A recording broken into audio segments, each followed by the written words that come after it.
we were having a debate with some of the city council staff and some of the mayor's staff, and somebody said, well, we're not sure we want to do that because the next administration coming in might.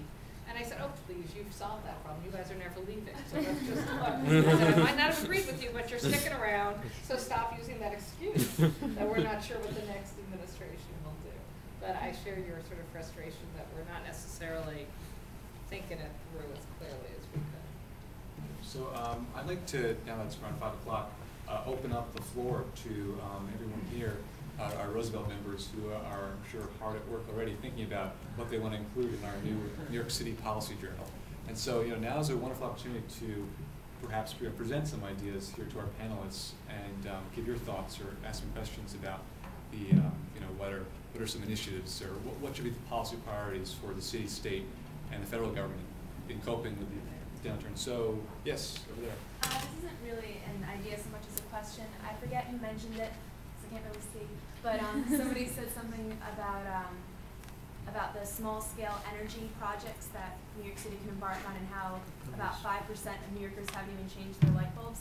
What do you think can be done to either? Because I mean, everyone will go around saying like, oh, the world needs to be more green. But in New York City, like, how would you increase knowledge of what people can do, or like what would you want to have done to increase solving that problem? Yeah, well, for all the talk, I mean, there are a bunch of programs, like the State Weatherization Program, and the New York State Energy and Research and Development Authority has some programs. We've just achieved very, very little penetration into homes, and the programs are too complicated, and they all require sort of upfront money on the part of homeowners. So, I mean, I guess I'm excited by a new model people are just calling direct install, where basically there's a set of things every home it makes sense to do. There's a kind of a standard package that costs, I mean, it depends how far you go, but between $500 and $2,000, you can get an enormous amount done, and you can see those savings back in 5 or 6 years. And I mean, one thing that people are talking about is trying to figure out how to work with the energy companies so that essentially the savings are committed to pay the loan back. And so a public agency working with the few financial institutions we have left originate some new debt to enable the contractors and those energy agencies to just go in and change your light bulbs and not kind of count on you to go to Home Depot and buy them. Like, they show up. I mean, you've got to sign, they knock on your door. He's all right, I sign here. You commit the savings you'll see in your energy bill. And folks come in and change your light bulbs and insulate your windows and, kind of figure out if they can heat time your boiler. And, there's kind of a checklist of 10 or 12 different things that can be done.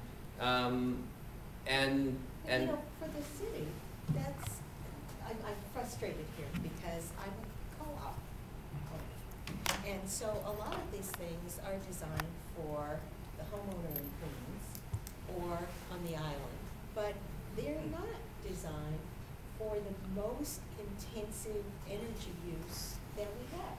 So when you talked about timing your boiler or co-ops, my experience is they're incredibly hot. I have my windows open all winter long.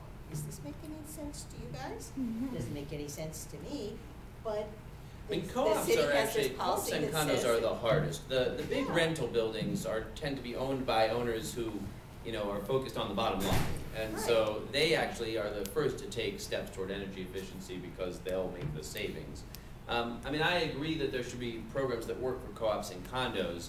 The 1 to 4 family homes are, most of our, by ground area, most of our homes or most of our energy loss. They're probably the easier ones to kind of get a program going quickly in. That's not to say there shouldn't be a version of the program that works for right, but I think it is well. the issue of, you were saying it's complicated, and it is complicated. And when you layer that on top of the tax policy and the requirements that the city has put in place that say that if you have a mixed-use building, if you have a co-op that's not 100% owner-occupied, but you have tenants, then you have to keep the heat up to some level that, frankly, I think is ridiculous, but and is probably an artifact from an earlier age, maybe 25 years ago.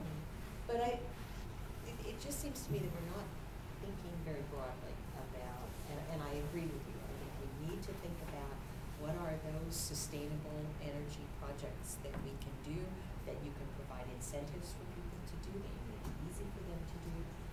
And I guess I'm There frustrated. may even be kind of disincentive policies that could be looked at too. Like, I believe there's an article in the Times even talking about, in terms of energy policy, some states are considering like raising the gas tax even to kind of, now that gas prices have fallen, kind of instead of allowing people to go back into a lull, now's a chance to really invest in alternative and make that priority. But I want to open up again to more questions. Yes?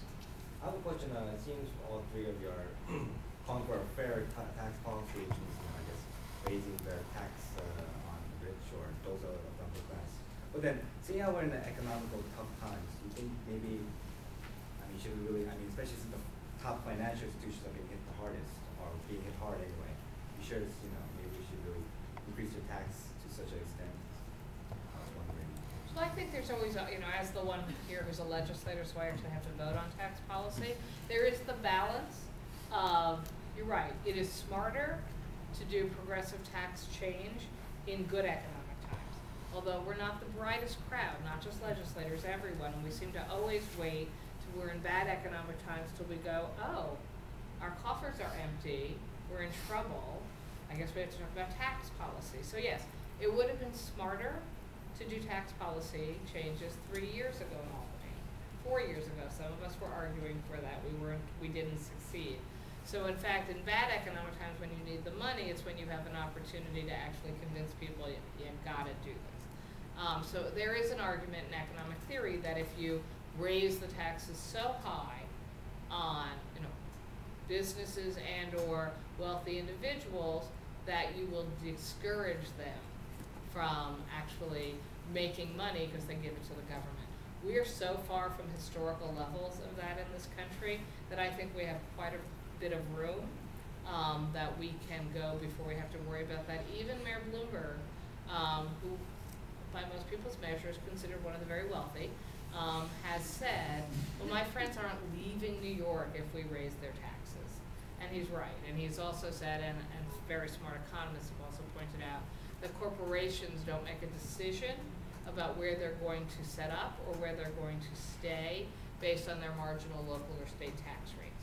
So what I'm personally hoping is that when President-elect Obama follows through on his commitment to change income tax policy at the federal level to, again, move towards a more progressive model, that New York State can what's called in tax policy coupled with that and say, yeah, we're going along with the feds. They're changing the rules and New York State's going to go right along and couple with the federal. Why are you looking at me like Because that, Brad? Sassany already said he's going to wait until 2011 when the tax cuts expire and not No, try I to think change he the talked tax about code also sooner. doing something sooner on the 250,000. We'll see. We may have to push him on that. Yes. Yeah, we may have to push him. You're right. I don't want to wait till 2011. Yes. Senator Krueger, you previously mentioned that New York State is facing an economic deficit, and that the state's going to have to administer certain spending cuts. And I want to know, how do we ensure that it's not social programs and affordable housing, education, Medicaid? How do we ensure it's not programs like those that aren't the ones that are affected? David Patterson, I think we mentioned this in the Roosevelt Institution meeting, recently cut like $51 million, something around that number. And so how do we ensure it's not public education that's affected by the economic downturn? Well, you can't guarantee it won't be, okay? But you can establish priorities of what you're going to cut and what you're not, or what you're going to try to hold more harmless.